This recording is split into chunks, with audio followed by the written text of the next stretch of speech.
तुम बिन हिट हुई थी, DDLJ हिट हुई थी और बहुत सारी लव स्टोरीज हैं जो हिट हुई हैं। तो अंत में जीतेगा प्यार ही, ऐसा कुछ नहीं। OTT वाले बहुत परेशान हैं, उनके सब्सक्राइबर नहीं बढ़ रहे हैं। ना ना ना, मैं इतना सीरियसली अपने आप को लेता नहीं। मैं अनुभव सिन्हा नहीं होता तो मैं सिन्हा अनुभव होता। मतलब तापसी मोटी होगी भी कितनी मोटी होगी। हॉलीवुड ने युद्ध को जितना ग्लोरीफाई किया, हिंसा को जितना ग्लोरीफाई किया, उतना शायद दुनिया की किसी मुल्क ने नहीं किया सिनेमा में ग्लोरीफाई हिंसा को। खाने को लेकर के एक असीम प्रेम वो मिला है मुझे बनारस से।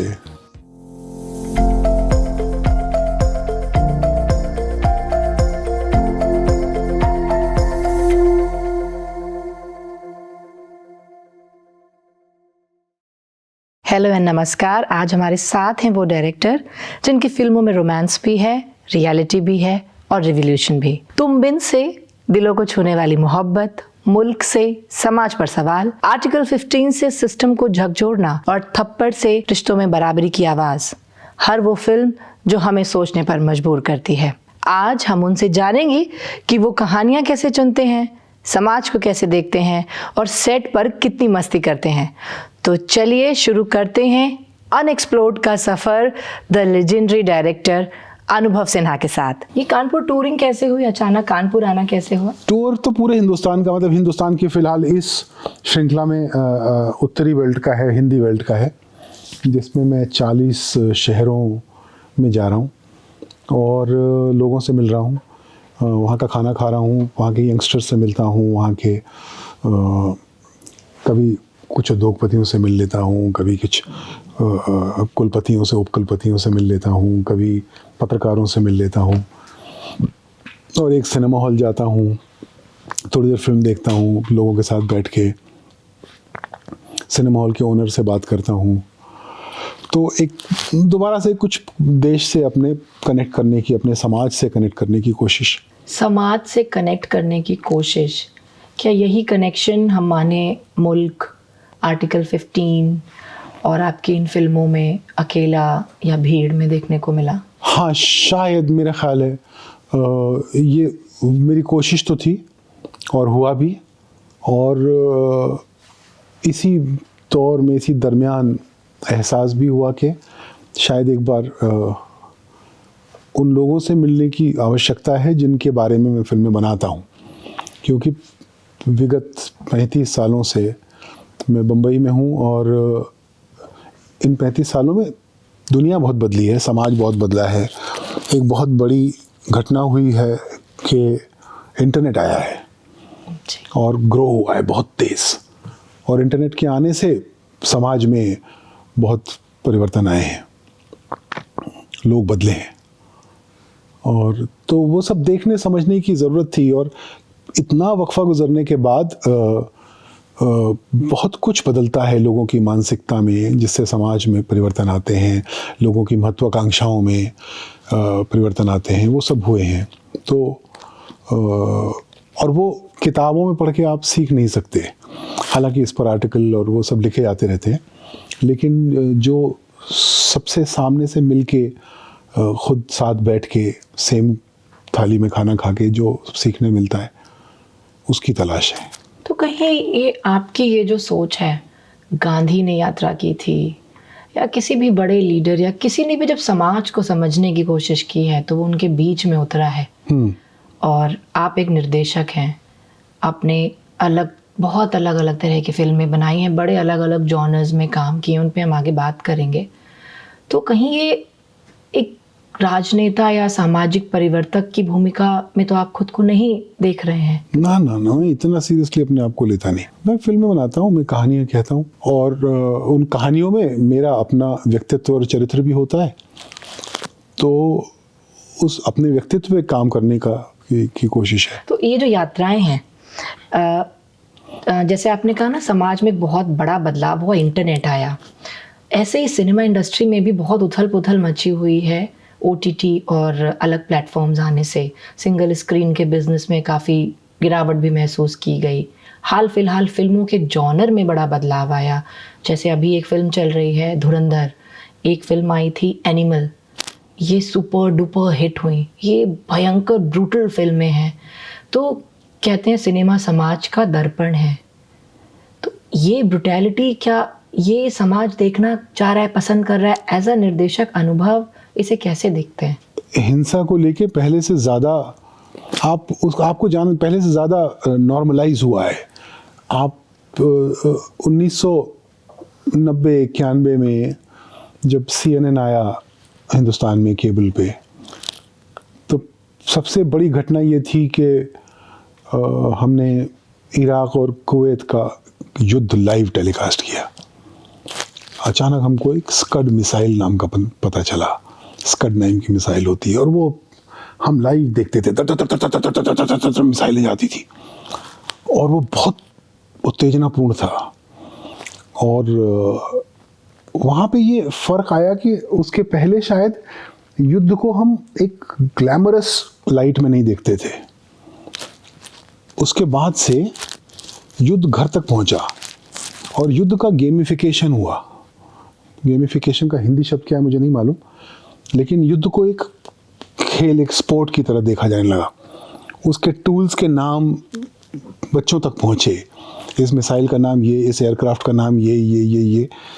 तो और फिर विश्व में दुनिया तरह तरह के युद्ध हर जगह हुए और वो युद्ध टीवी पर हमारे घरों में ब्रॉडकास्ट हुआ। तो हिंसा को बर्दाश्त करने की क्षमता दुनिया भर में बढ़ी है, कम से कम उसको देख पाने की क्षमता। और इस पूरे प्रोसेस में हुआ ये कि हमने ये सोचना बंद कर दिया कि ये जो मिसाइलें उड़ रही हैं ये कहीं जाके गिर रही हैं और जहाँ ये गिरेंगी वहाँ ये क्या करेंगी। इस पर बातचीत भी पत्रकारिता में कम हुई। इस पर ज़्यादा हुई कि अब उसने ये वाली मिसाइल चला दी, अब वो ये वाली मिसाइल लेके आया है। तो वो आपकी फिल्मों में भी दिखा, सिर्फ हिंदुस्तान में नहीं, आप दुनिया भर की, ख़ास तौर पे हॉलीवुड की फिल्मों में देख लीजिए।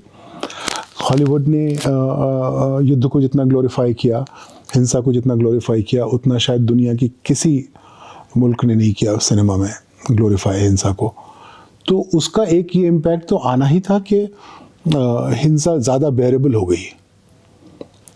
और तो तब ऐसा होता है कि आप पर्दे पर भी आप एक्शन ज़्यादा देखना पसंद करते हैं।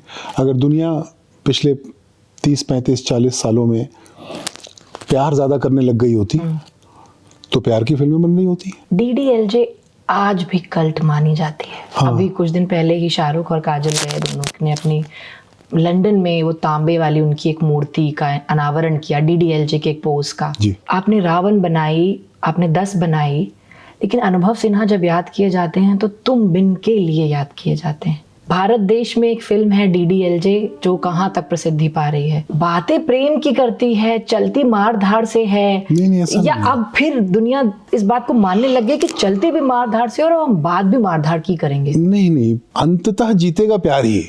ये आपकी बात से जो सच सामने निकल के आता है वो ये है। आज भी सैयारा हिट होती है, तुम बिन हिट हुई थी, DDLJ हिट हुई थी और बहुत सारी लव स्टोरीज हैं जो हिट हुई हैं। तो अंत में जीतेगा प्यार ही। लेकिन फिलहाल जो मैं कह रहा हूँ कि हिंसा को बर्दाश्त करने की जो सहनशीलता होती है वो बढ़ गई है कि अभी हम थोड़ी और हिंसा देख सकते हैं। पर घूम फिर के इंसान का जो मौलिक जो स्वभाव है ना वो प्यार का ही है और वो अंत में जाके रुकेगा प्यार पे ही, ये मेरा विश्वास है। तो अपने इस विश्वास को कायम रखने के लिए क्या आप आने वाले आपके प्रोजेक्ट में कोई तुम बिन जैसी या ऐसी ही कोई प्यारी सी फिल्म है? लव स्टोरी तो लिख रहा हूँ, ओके, लेकिन वो थोड़ी देर से बनेगी क्योंकि वो थोड़ी मुश्किल फिल्म है बनाने में। वो प्यार ही क्या जिसमें मुश्किलें ना हो, तो हम इंतजार कर लेंगे उस मुश्किल तो का। वो मुझे भी बहुत समय से मेरा मन था हाँ। कि एक लव स्टोरी बनाऊं, पर मैं ऐसी कोई फिल्म मेरे दिमाग में आती नहीं जिसकी अपनी कोई आवाज़ ना हो, सिर्फ एक कहानी हो। ऐसी कहानी मेरे दिमाग में आती नहीं। तो उस कहानी की अपनी कोई आवाज़ होनी चाहिए। तो लव स्टोरी की क्या आवाज़ हो, विमर्श हो, वो नहीं समझ में आ रहा था। और फिर अंततः एक कहानी ऐसी दिमाग में आई जो लव स्टोरी है लेकिन एक विमर्श है उसमें।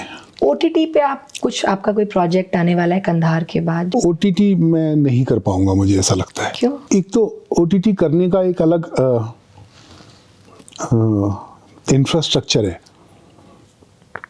उसको बनाने का एक तरीका अलग है जो मुझे मेरे लिए अच्छा नहीं है, तो वो मुझे नहीं लगता कि मैं एक लंबे समय तक OTT के लिए कुछ करूँगा। लेकिन अभी जैसे कि ज़माना एकदम OTT का ही आ रहा है, सिंगल स्क्रीन। ऐसा कुछ नहीं है, OTT वाले बहुत परेशान हैं, उनके सब्सक्राइबर नहीं बढ़ रहे हैं। ये देखिए अनुभव सिन्हा कह रहे हैं कि OTT वाले परेशान, उनके सब्सक्राइबर्स नहीं बढ़ रहे हैं, ध्यान दीजिए इस बात। करेक्ट, सही कह रहा हूँ मैं आपसे कि लोग सिनेमा हॉल में फिल्म देखने नहीं जा रहे हैं।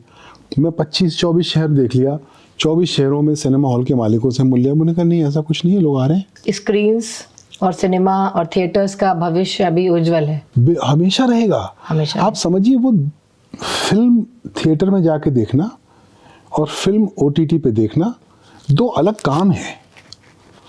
मतलब मैं बार बार ये लोगों को ये एग्जाम्पल देता हूँ कि डोसा घर पे मंगा लीजिए ऑर्डर करके, वो डोसा रह नहीं जाता। और जब डोसा रेस्टोरेंट में प्लेट पे सर्व होता है तो उसको आप तोड़ते हैं और आप खा, अलग चीज़ होती है वो दोनों अलग चीज़ें हैं, दोनों अलग तजुर्बे हैं। और OTT पे, अच्छा अब मैंने ताज़ा और बासी करके शायद OTT को ख़राब कह दिया, वो मैं नहीं कहना चाह रहा।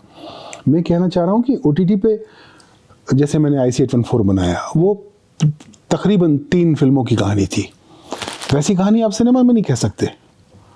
अब मैं IC-814 फिल्म के लिए नहीं बना सकता, थिएटर के लिए नहीं बना सकता, क्योंकि कौन बैठ के देखेगा इतनी देर, 3 फिल्में कौन देखेगा। तो वो दोनों एकदम अलग चीज़ें हैं और दोनों को कंज्यूम किया जाएगा। ऐसा नहीं है कि थिएटर और OTT का कोई मल्ल युद्ध चल रहा है कि एक जीतेगा और एक हारेगा। वो टीवी के ज़माने में भी ये बात हुई थी, जब DVD आया था तब भी ये बात हुई थी, लेकिन थिएटर है। जब आपने अपना काम, जैसा मैं रिसर्च में और अपने बातचीत में लोगों से ये जान पाई कि बहुत सारे म्यूजिकल वीडियोस को आपने डायरेक्ट किया जी, और वो म्यूजिकल वीडियोस तब आ रहे थे जब मैं खुद, हम 80s के किड हैं और हम बड़े हो रहे थे, तो बड़ा इफ़ेक्ट है उनका हमारे ऊपर। आज भी ओ मेरी मुन्नी गाना हम सुनते हैं, या वो पंकज उदास का वो एल्बम चुपके चुपके, जिसमें जॉन इब्राहिम थे। तो वो जो नए नए स्क्रीन पे दृश्य आते थे जो हमें बहुत उत्साहित करते थे और हमें बहुत मज़ा आता था उन्हें देख के, और वो सपने भी आते थे।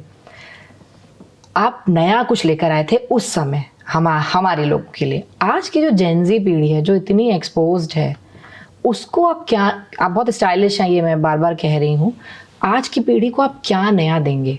इस तरह से सोचना नहीं चाहिए, मैं वही दूंगा जो मेरे पास होगा। तो आज क्या नया है आपके पास? मैं ऐसे नहीं सोचता।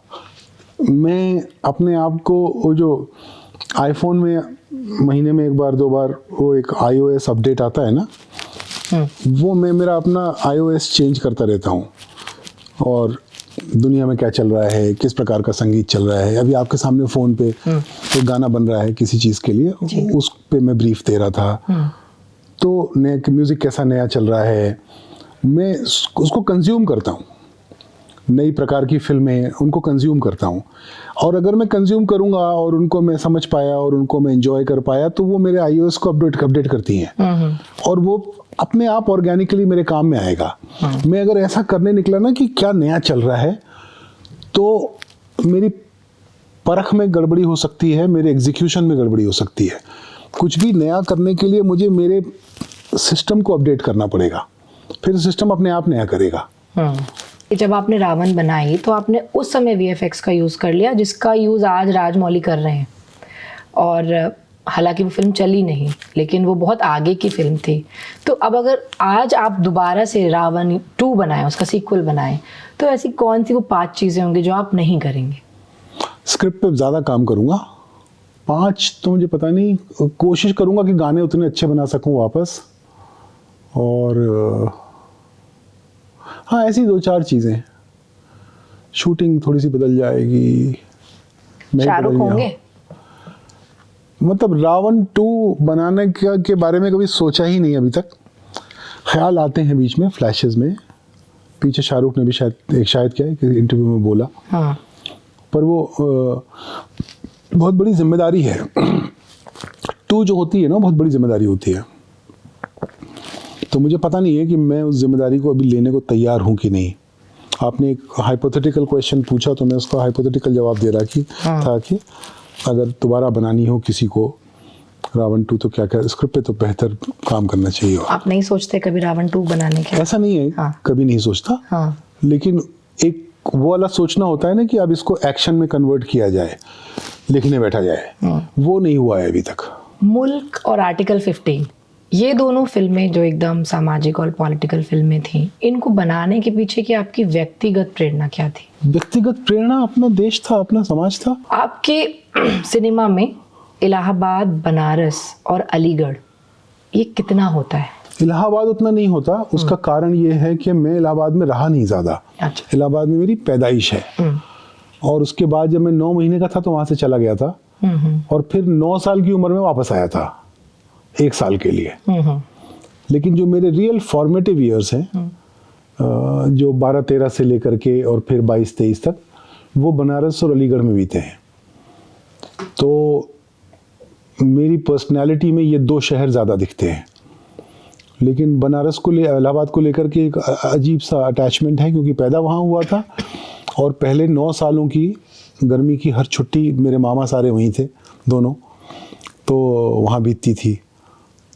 तो इसलिए वहाँ पे बहुत सारी उन सड़कों पे यादें हैं। कल जा रहा हूँ मैं इलाहाबाद, तो मैं जाऊँगा वापस उन गलियों में। मेरे जीवन की जो पहली याद है, मेमोरी, लोग कहते हैं आमतौर पे आपको 8-9 साल की उम्र में आपकी मेमोरी बननी शुरू होती है।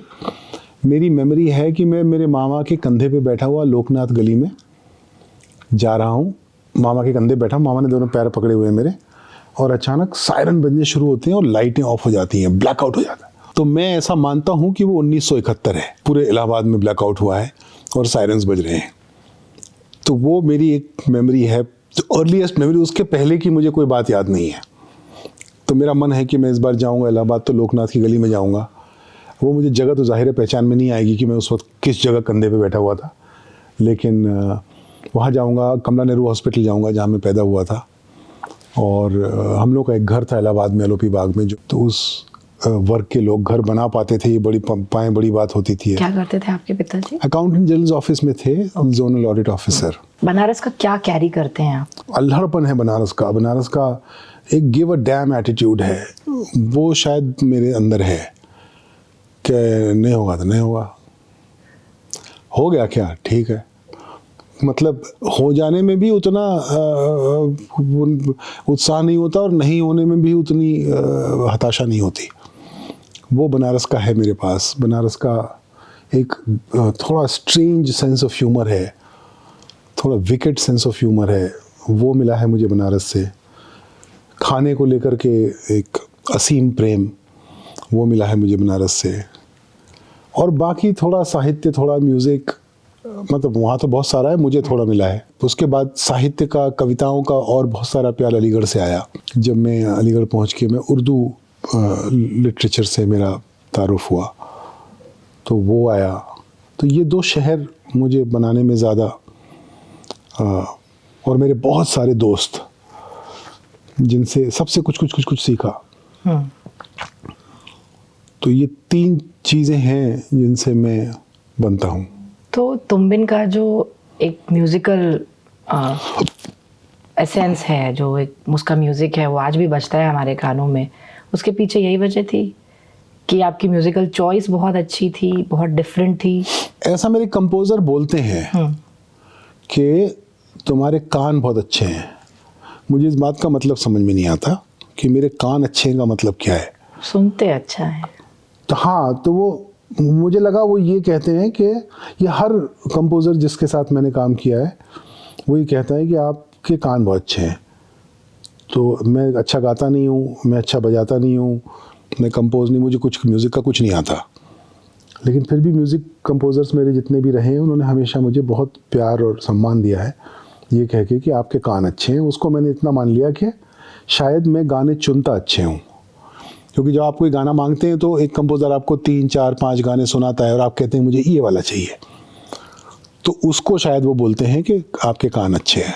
थप्पड़ पर कैसे आया अचानक से? थप्पड़ एक छोटे से इंसिडेंस को जो बहुत आम है, उसको एक 2-2.5 घंटे की फिल्म तक ले जाने का आपको वो कैसे समझ में आया कि ये नहीं, इस पे तो एक फिल्म बननी चाहिए, फुल फ्लेजेड फिल्म? एक छोटी सी बातचीत है तापसी के साथ, एक फ़्लाइट में हम लोग मुल्क के प्रमोशंस में कहीं से कहीं जा रहे थे, शायद भोपाल से लौट रहे थे, भोपाल से बॉम्बे जा रहे थे। तो मैंने तापसी को ऐसे ही बोला कि मुझे बड़ी अच्छी तरह याद है, मैं विंडो सीट पे बैठा था, वो मेरे साथ में आयल सीट में बैठी थी, और मैंने कहा हम लोग छोटी छोटी बातों पे फिल्में नहीं बनाते। तो मैंने कहा एक ऐसी एक कहानी की, जैसे सिर्फ समझाने के लिए कि मैं क्या कह रहा हूँ, छोटी सी बात। मैंने कहा कि एक अच्छे पति ने अपनी पत्नी को पहली बार थप्पड़ मारा और पत्नी ने कहा मुझे शादी भी नहीं रहना, मैं जा रही हूँ। तो वो फ्रीज सी हो गई, थोड़ी सोचती रही और बोली कि आप जब भी फिल्म बनाओगे मैं करूँगी। तो मैंने कहा डन। फिर बात आई गई हो गई, फिर मैं आर्टिकल 15 पे चला गया, पर वो कहानी रुकी रही मेरे साथ। और मैं लोगों को अक्सर सुना दिया करता था कि एक ऐसी फिल्म बनाने का मन है मेरा। तो मेरे को दिखा कि मर्द हो या औरत, जिसको भी मैंने वो कहानी सुनाई, उसकी आंखें मेरी आंखों से मिलकर रुक जाती थी थोड़ी देर। तो या तो वो आरोपी थे या वो विक्टिम थे, वो बस हाँ बचाने की कोशिश। हाँ, तो लोग उसको ऐसा इमीडिएटली रिस्पॉन्ड नहीं करते थे लोग। हाँ। तो मुझे समझ में आया कि इस कहानी में कुछ बात है, और फिर वो लिखी गई। और फिर मैंने तापसी को कास्ट किया। उसके बाद मैंने उसको बोला कि तापसी तू इस फिल्म के लिए अच्छी कास्टिंग नहीं है। She was doing the film already, हम काम करना शुरू कर चुके थे साथ में। तो बोली क्यों? मैंने कहा तू बहुत स्ट्रांग वुमन है, ये स्टैंड अगर एक नॉट स्ट्रांग वुमन लेगी तो ज़्यादा अच्छा लगेगा। एक दबंग औरत ने बोला कि तूने थप्पड़ कैसे मारा, तो वो मज़ा नहीं है। तो बोली अच्छा मुझे आप एक दिन का टाइम दो। फिर अगले दिन उसने मेकअप मैन को, हेयर वाले को बुलाया, फोटोग्राफर को ऑफिस में मेरे बुला के उसने बोला कि मैं कुछ करती हूँ। मैंने बोला ये थोड़ी मोटी हो जा तू, यू बिकम अनदर कैरेक्टर। तो उसने कहा मैं मोटी हो जाऊंगी, कोई टेंशन नहीं है। मतलब तापसी मोटी होके भी कितनी मोटी होगी, तो वो थोड़ी सी भी अगर उसका मुंह भर जाता बड़ा, तो मेरे मन में ऐसा कुछ था। तो ये सब मैंने उसको डिस्क्राइब किया। तो उसने मेकअप हेयर को बुलाया और फोटोग्राफर को बुलाया, और मेरी दूसरी मीटिंगें चल रही थी, मैं कुछ और ही काम कर रहा था, और ऑफिस में वो बाहर वो लगी हुई थी, कुछ कर रही थी। फिर उसने मुझे लाके एक फ़ोटो दिखाई, बोली ये लड़की चाहिए आपको? वो लड़की एकदम अलग थी। तो मैंने कहा डन, हो गया। मेरे मन का एक संशय था वो निकल गया। तो जो लड़की आप थप्पड़ में देखती हैं, उसने पता नहीं कुछ बालों से कुछ तो किया था। उसने बालों को ने एक बहुत अच्छे से क्लिप करके पीछे वो लुक उसने खुद क्रिएट किया, उसने और उसकी टीम ने मिलके वो लुक क्रिएट किया था। कि मैंने कहा ये कोई और लड़की लगनी चाहिए, तापसी स्ट्रांग वुमन नहीं लगनी चाहिए। तो वो पता नहीं कैसे उसने उससे और परफॉर्मेंस से क्रिएट किया और वो फिल्म बनी। और मुझे the credit goes to Taapsee a lot, yes, थोड़ा सा मेरा भी है। पूरा ही आपका है, बट तापसी का योगदान। बट तापसी का बहुत, उसने काम बहुत अच्छा किया। I am so proud of her. आपका ऐसा कोई भी काम जो करने के बाद आपको रिग्रेट हुआ हो, फिल्मों को लेकर ही, मेरा जो सार्वजनिक जीवन का है, कि नहीं ये नहीं करना चाहिए था? एक रिग्रेट अनेक को लेकर के है कि मुझे इतना पॉलिटिकल नहीं होना चाहिए था। वो मैंने इतना पढ़ लिया नॉर्थ ईस्ट की हिस्ट्री पर और नॉर्थ ईस्ट की पॉलिटिक्स पर कि मुझे लगा ये सब बता दूं एक ही फिल्म में।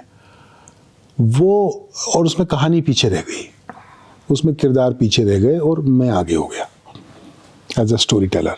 तो वो एक रिग्रेट है। बट वो विषय अच्छा था, तो क्या ओटीटी के लिए आप अनेक को दोबारा नहीं उठाना चाहेंगे? ओटीटी के लिए नहीं बनाऊंगा तो अपने लिए बना दूंगा ना, थिएटर के लिए बनाऊंगा। थिएटर के लिए सिनेमा मेरे लिए थिएटर है, बड़ा स्क्रीन 60, 70, 80 फुट का, वो 30, 35 फुट के स्क्रीन भी नहीं मुझे अच्छे लगते। एक सवाल पूछूंगी मैं कि क्या अगर आपको मौका मिले तो आप सामाजिक आंदोलनों या राजनीति में जाएंगे? कभी नहीं। कभी नहीं। हॉलीवुड के कौन से डायरेक्टर के साथ आप काम करना चाहेंगे? मैं कैसे काम करूंगा डायरेक्टर के साथ? मतलब मैं प्रोड्यूस करूं, वो डायरेक्ट करें? कोलैब करके। कोलैब करके कैसे डायरेक्ट करेंगे? वो नहीं होता। नहीं होता? नहीं। मतलब आप अपना ही करेंगे? नहीं, उनको करने दूंगा। अच्छा, उनको करने देंगे, साथ में नहीं? नहीं। आपका कोई यादगार अनुभव किसी एक्टर और एक्ट्रेस के साथ? सीहॉक्स आप में ज्यादा तो नहीं जानते होंगे, 19 डीडी मेट्रो पे आता था, हम बचपन में देखते थे। हाँ, कोस्ट गार्ड की लाइफ पर एक शो था जिसमें ओमपुरी थे, माधवन था, निकी अनेजा थी, और माधवन उस समय नेशनल क्रश हो चुके थे, हाँ, सी हॉक्स की वजह से। जी।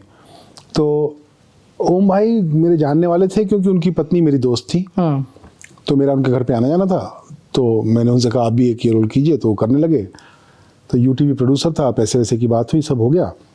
पहली बार ही शायद सीरियल कर रहे थे वो। तो मैं जब भी उनका सेट पे शूट करना शुरू किया तो मुझे लगा इनको मज़ा नहीं आ रहा है, ये बस यूं ही कर रहे हैं। तो मैंने एक दिन उनको बोल दिया, मैंने कहा ओम भाई आपका, वो मुझे इतनी जगह देते थे कि मैं ये कह सकता था। मैंने कहा आप मन से नहीं कर रहे हो, आप मत करो, ये छोड़ दो आप सीरीज। तो वो बड़े हर्ट हो गए, बोले नहीं यार मुझे तो बड़ा मज़ा आ रहा है तुम्हारे साथ काम करके, मैं तो बहुत मज़े से कर रहा हूँ। तो मैंने कहा पता नहीं क्यों मुझे ऐसा लग रहा है कि आप पैसे के लिए कर रहे हो। तो उन्होंने कहा बिल्कुल नहीं, पैसा तो लूँगा लेकिन मुझे मज़ा आ रहा है।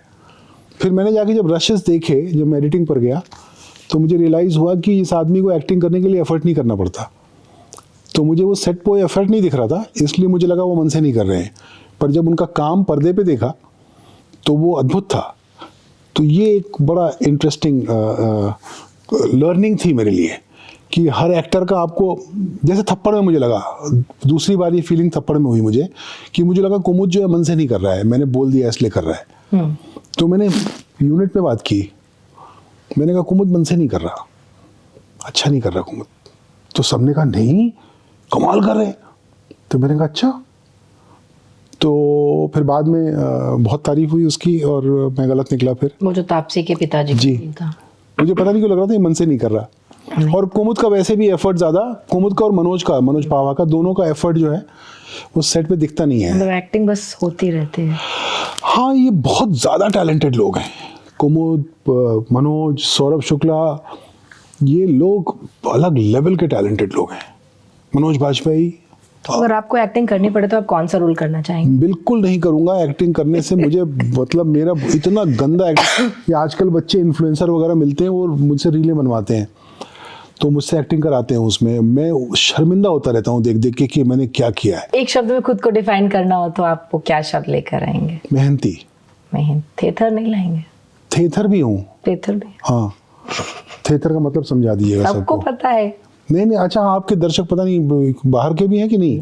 बिल्कुल हाँ, बता नहीं बिल्कुल, आप थेथर का मतलब दर्शकों को बिल्कुल बता। थेथर वो जिसके ऊपर कुछ भी ठहरे नहीं, कुछ रुके नहीं, वो हर चीज को डिफ्लेक्ट कर देगा। हाँ, थेथर वो बेहया, यस बेहया, ढीठ, बेहया भी नहीं, ढीठ। अनएक्सप्लोर्ड पर एक सवाल मैं जरूर पूछती। जी पूछिए। आप अगर अनुभव सिन्हा ना होते तो क्या होते? मैं अनुभव सिन्हा नहीं होता तो मैं सिन्हा अनुभव होता। फिल्म मेकर नहीं होते तो क्या होते?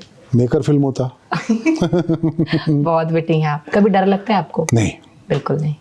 तो ये थे अनुभव सिन्हा, जिन्हें बिल्कुल भी डर नहीं लगता। अनएक्सप्लोर्ड पर ऐसी ही शख्सियतों को हम आगे भी एक्सप्लोर करेंगे। तब तक के लिए मैं शिखा आपसे अलविदा लेती हूँ।